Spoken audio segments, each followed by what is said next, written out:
And we welcome you to the March edition of Eye on the Storm. It's Randy Payton, the Sports Information Director here at the University of Rio Grande, joined by Athletic Director Jeff Lanham. And Jeff, we've got all kinds of stuff to talk about today. We take a look back at the end of the winter sports season, and obviously it's a very, very busy time in terms of spring sports, Mother Nature not cooperating, site changes, day changes, time changes.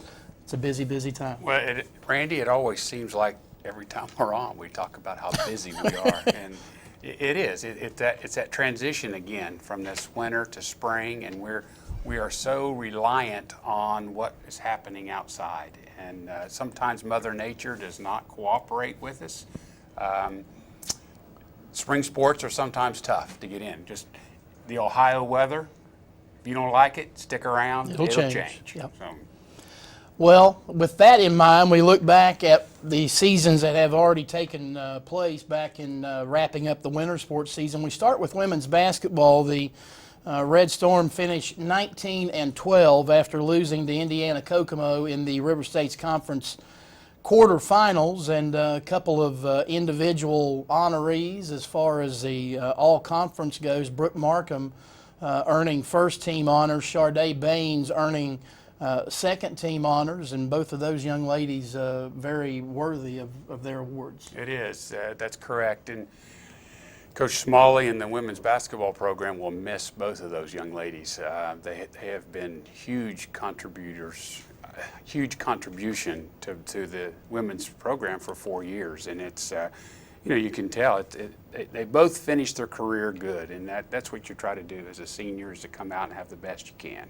Audra Clark also honored as a scholar athlete, and our guest today also included among the list of honorees from the women's basketball program, assistant coach Shaun Gunnell, who getting ready to fly to Dallas to the women's Final Four, where he will receive an award from the WBCA, the Women's Basketball Coaches Association, and we bring Shaun in now.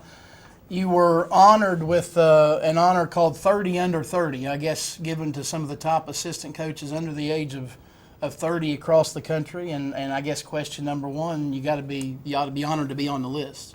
I'm definitely honored to be on the list. I heard about the award last year, and I looked into it, and I noticed on the list that it was a bunch of honorees from bigger schools. So when I heard, that I got the email a few weeks ago and they told me that I would be honored, I pulled over my car. I was driving to Columbus. I stopped in Chillicothe on my way up, and I pulled over, and first thing I did was call Coach Smalley, and thanked him, and it's truly an honor.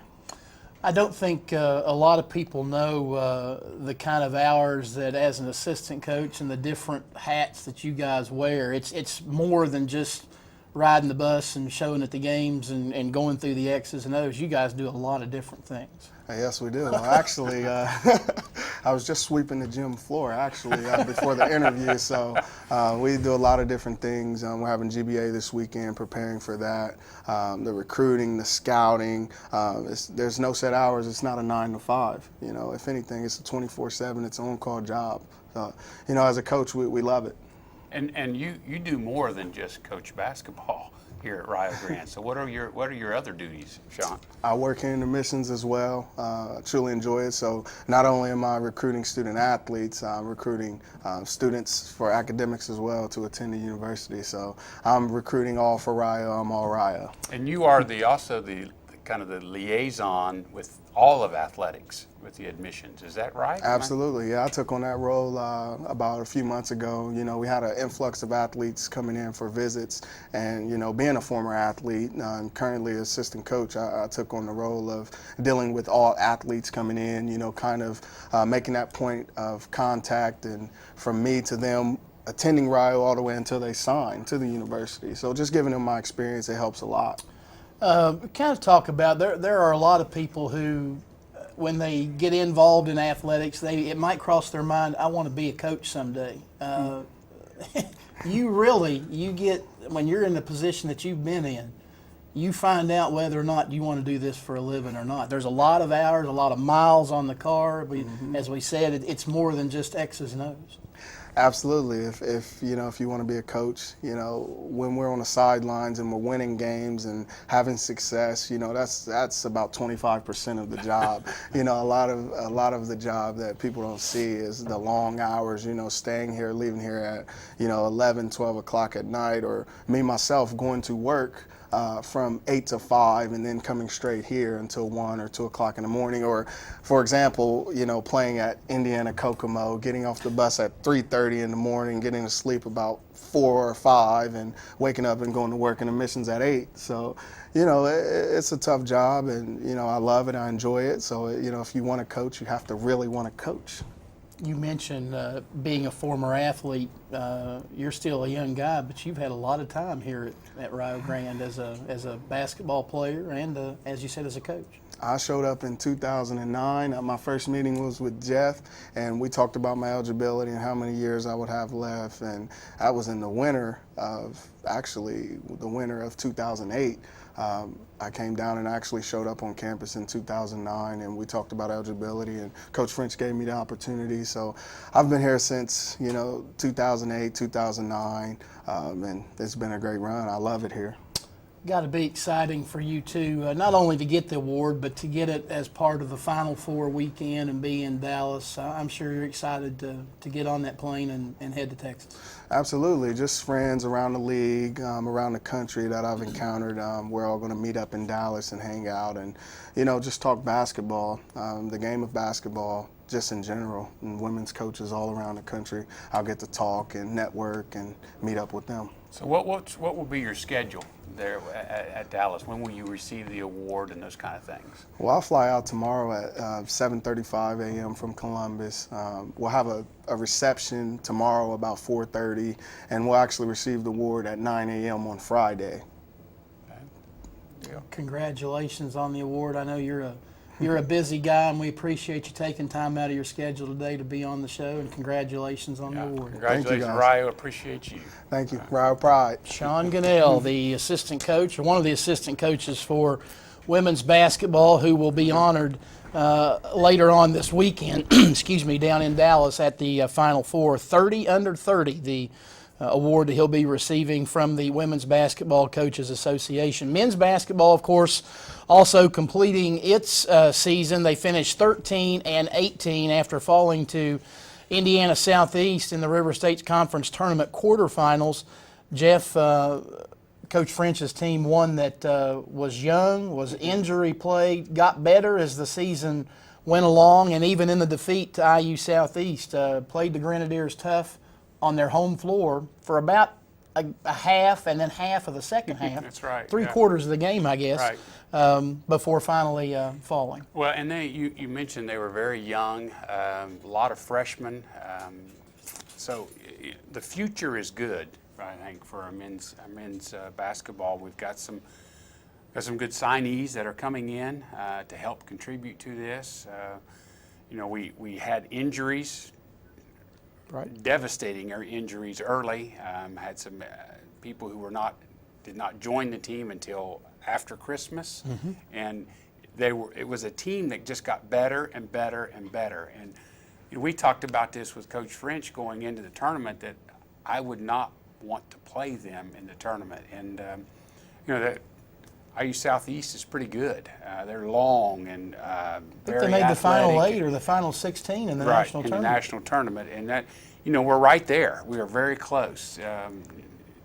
As all these young men mature, and this is the second and third round through the conference, I think. You know, first time you've ever been to a gym, that makes a difference. And now you got a little understanding of where everybody's located, and what's going to happen, and what to expect, and so I think it'll be fun. It'll be fun to watch them. See what happens in 17-18. Couple of accolades regarding men's basketball. Will Hill, a first-team All-River States Conference selection, had an outstanding year once he got around to becoming eligible. But maybe the biggest accomplishment off the floor, the basketball program winning the Team Champions of Character Award from the NAIA. And for those the uninitiated, I guess, that may not know, Coach French and his team are involved in a lot of different things throughout the community, And that's what goes into this Champions of Character award. Yeah, a couple of those things. And Coach French is our Champions of Character liaison Yep. for our entire athletic department.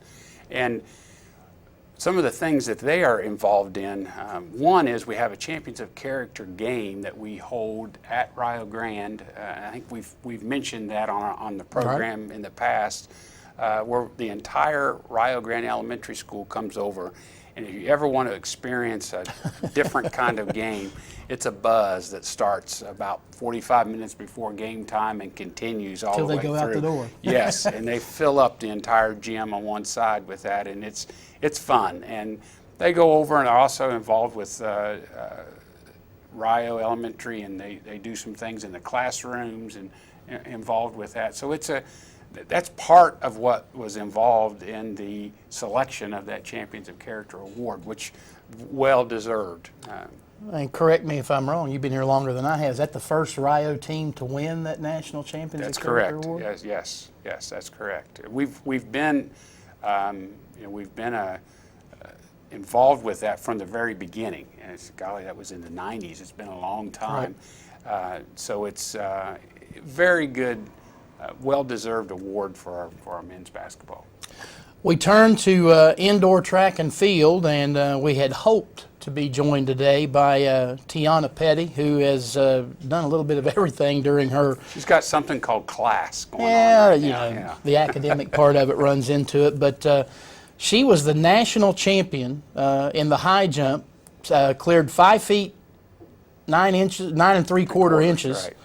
Right. Set a school record, won the national championship, and in the process became Rio's first female indoor national champion. A lot of neat little things about that. First of all, she jumped 3 inches higher than she's ever jumped in her life before going into that. Right. Interesting with Coach Willie, neat little story about him. Going down, it's in Johnson City, Tennessee, which is about a 4.5-hour drive. Right. Not a bad drive. I mean, it's really. So he gets down there on Wednesday, and that's when the flu bug was going on. He catches the flu and is in his hotel room Wednesday night, all day Thursday, all day Friday.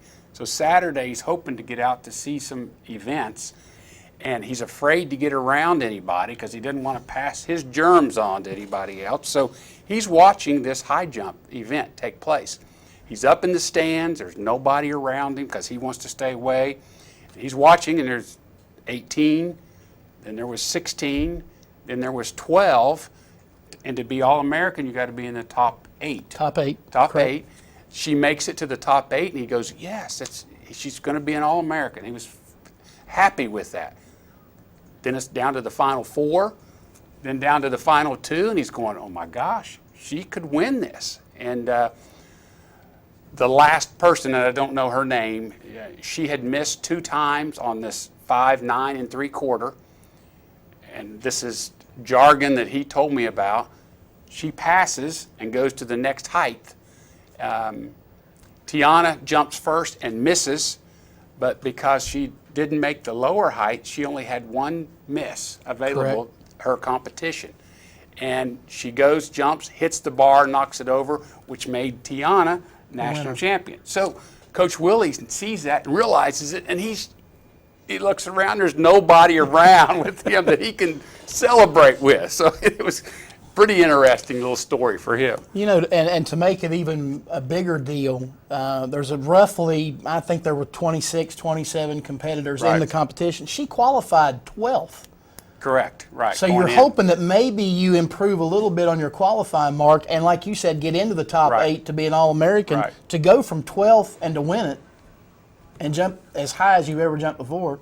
An incredible feat. Talk about being in the right place at the right time. He talked about, he's watching her warm up, and he talks about how her timing, and that high jump is all about timing, your steps and getting those down. And you got to be a good athlete as well, but you got to have those steps down, and the timing has got to be there. And he just talked about how, wow, it looks good, the timing is there, and she's got a chance. Well, and it worked. Also had another outstanding athlete on the men's side, Ben Martinez, who we've seen, he was an All-American on the national championship men's soccer team a couple of years ago. He finishes 6th in the 600-meter run on the men's side to earn All-American status. And in the process, he rewrites the school record 2 times in 2 days and 3 times for the year overall. Right. And I think when you see what he does on the soccer pitch and then turns and does what he does on the track, it goes to show what kind of an athlete he is. And the interesting thing about him, if you don't know this, is that he is a goalie on our soccer team. And normally goalies are bigger and not nearly as quick as other people on the field. And they can jump a little bit, but they're not jump, that's necessarily right. known for their speed. Right, and Ben is an athlete going in. Definitely was an athlete. You knew that when he was here as a freshman. The interesting thing about Ben is he's never run track. He had never run track till he came here last year, and so he wanted to try it, and is participating and becomes an All-American in the indoor meet. I guess we need to call him the Flying Frenchman now. He's from Flying Montpellier, France, and he, along with Tiana, big honors at the indoor track and field. Speaking of track and field, they're already out into the outdoor season. A couple of weeks ago, Allison McNeil, a freshman from Logan, she reaches the B qualifying standard in the shot put, and guess who? Tiana Petty reaches the A standard in the high jump last week down at the University of Tennessee, competing against a number of NCAA Division I athletes, which again backs up what we've talked about as to what kind of athleticism she brings to the table. And she won that event. Yep. I don't know if you'd mentioned that. She won the event at Tennessee, and that's, like you said, there was a number of Division I athletes who were competing there, and we had a very, very good showing there, team-wise, and a lot of individuals did a lot of PRs. Right. So, Tiana also the River States Conference Outdoor Female Field Athlete of the Week. Before we get to baseball and softball, kind of want to look to you and get an update on what's going on with bowling and golf. We have, I guess, made official the announcements that Brett Little, the head coach of the bowling team, Phil Carl, his assistant, Keith Wilson will head up the golf program, and since we last were on this program, they continue to beat the recruiting trail. that is correct. Like crazy. That is correct, and it's an exciting addition, I think, we're adding golf back. We had golf years ago, but it's an exciting time in Rio athletics about how we can expand and where do we go from here, what's next. And so that's part of what I do, and I'm looking at feasibility studies on some other sports, and to be men's and women's swimming, women's lacrosse, and just to see how those kind of things, those kind of events would happen here on campus, and what we can do for those student athletes. We talked about the recruiting end of bowling. I know they've got 3 or 4 kids signed. They've got a whole bunch of other kids in line waiting to get paperwork done.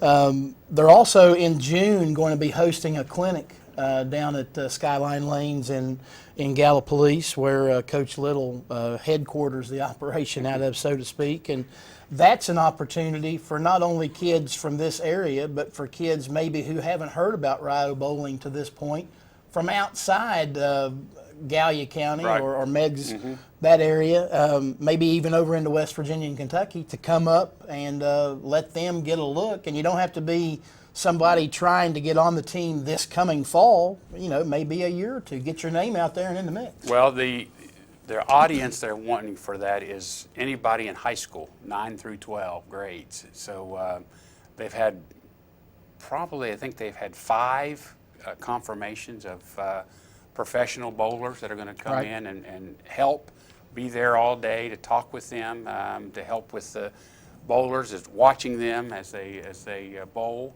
and to help. And I think that's just a positive with that. And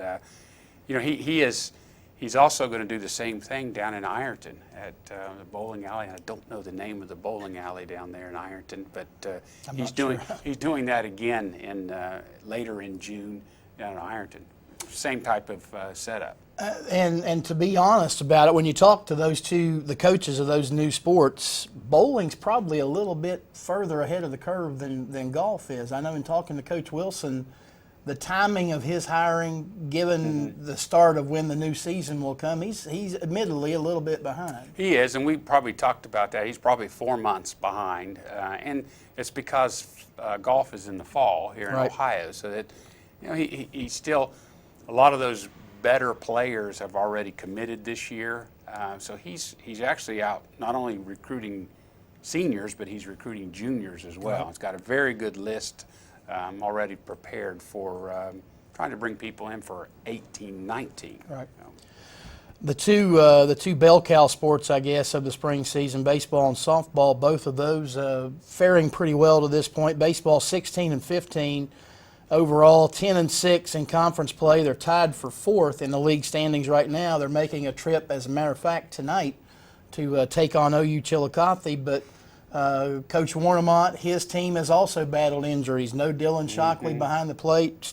Zach Harvey's been hurt on the mound, and yet you look against very tough competition, they're still over 500. And they, I think Brad, and I may have this quote wrong, I think he said they had the 12th toughest schedule of any NAIA school in the country for baseball. And Brad will just about play anybody, anywhere, anytime, and he will get on a bus and travel a long way to do that. And They canceled a trip to Boston, Massachusetts this weekend. Yes, and and so he's not afraid to go play anybody, and so he also gets those guys prepared, and they have got a history of maxing and being ready to play at the end of the year, being ready to get into the tournament.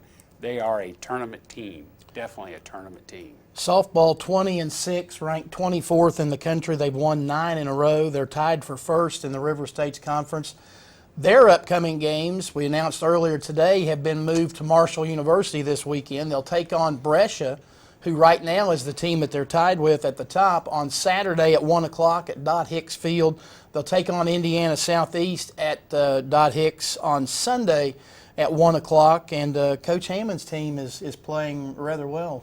Well, we are playing at Marshall because of the weather. Our field is pretty soaked right now, and we're supposed to get more rain here in the next couple days. So we made this decision to try to move it to someplace, to a venue where we could get the games in. Brescia being in Owensboro, Kentucky, it's a long way away. We need to get that played. So at 20-6, they have played one game At home. at Rio, and we got rained out the other games. We had a rain delay and didn't get to play the other game on Monday versus UNOH. So as they get going and then they start coming home, I think they're going to.